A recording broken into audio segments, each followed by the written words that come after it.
আমার মাথা নত করে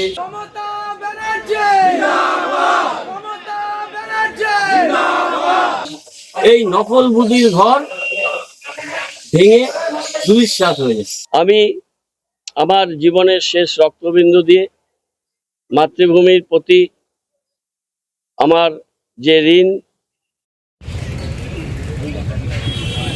আপনাদের সমর্থন, আপনাদের আশীর্বাদ নিয়ে আমি যেন শিলিগুড়ির বিধায়ক।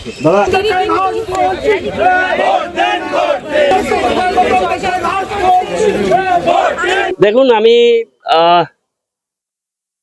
এই বাড়িতে আমার জন্ম, মাতৃভূমিতে ফিরতে চেয়েছিলাম, মাতৃভূমিতে ফিরিয়ে দিয়েছে দলনেত্রী মমতা বন্দ্যোপাধ্যায় এবং আমাদের দলের second in command Abhishek Bandyopadhyay. আমি অত্যন্ত কৃতজ্ঞ।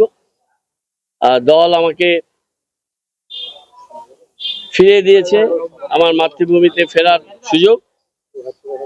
আমি আমার জীবনের শেষ রক্তবিন্দু দিয়ে মাতৃভূমির প্রতি আমার যে ঋণ, যে দায়বদ্ধতা, শিলিগুড়ি মানুষের প্রতি আমার যে অশেষ কৃতজ্ঞতা, এই জায়গা, এই আকাশ, এই বাতাস, এখান থেকে আমি 20 বছর পুরসভায় প্রতিদ্বন্দ্বিতা করেছি। 88 সালের সেই সময় যখন প্রায় শূন্য ছিল আমরা, সেখান থেকে এই জায়গায় এসে পৌঁছেছি। শিলিগুড়ির সমস্ত মানুষ আমার আত্মার আত্মীয়, সবাই, সমস্ত জাত, ধর্ম, ভাষা, সবার আমি সাথে সম্পৃক্ত, একাত্ম।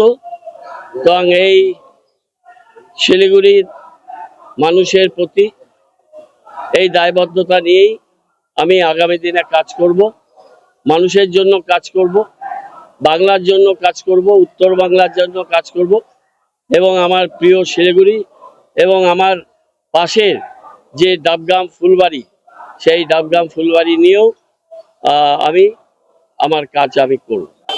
একটু অপেক্ষা করুন, সময় সব কথা বলে নেয়। এই গড়ে বিধানসভার chief whip of the opposition, তিনি যখন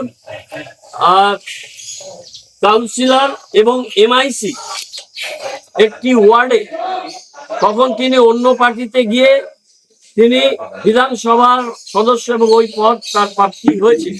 তখন তিনি যখন নির্বাচনে দাঁড়ান, তখন তিনি ভারতীয় জনতা পার্টির মেয়রের মুখ হিসেবে নির্বাচনে দাঁড়ান।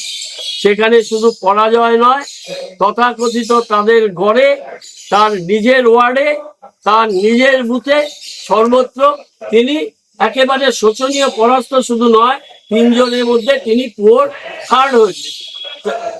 এই যে ব্যাপক পরাজয়, তার থেকে শিক্ষা নেয়নি।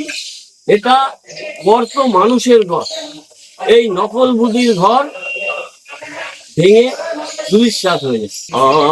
আমার মাথা নত করে দাও হে তোমার চরণ ধুলার তলে, সকল অহংকার হে আমার ডোবাও চোখের জলে, আমার মাথা নত করে দাও হে তোমার চরণ ধুলার তলে।